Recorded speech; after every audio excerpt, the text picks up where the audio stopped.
В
онова време 11 ученици отидоха в Галилея на планината, дето им бе заповядал Исус.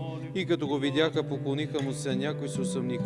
И като се приближи Исус, заговори им рече: даде ми се всяка власт на небето и на земята.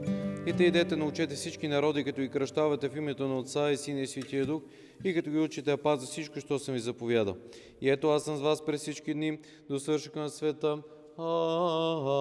Амин.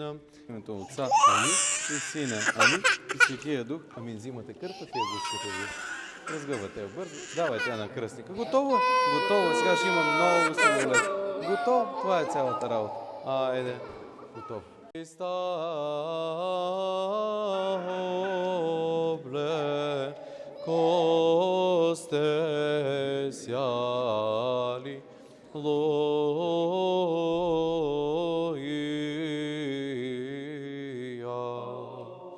Елици во Христа крести сте ся, во Христа облеко сте сяли,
Главата да се издарява, щастлива и съжителна. Да ни радваш, както ни радваш всеки ден.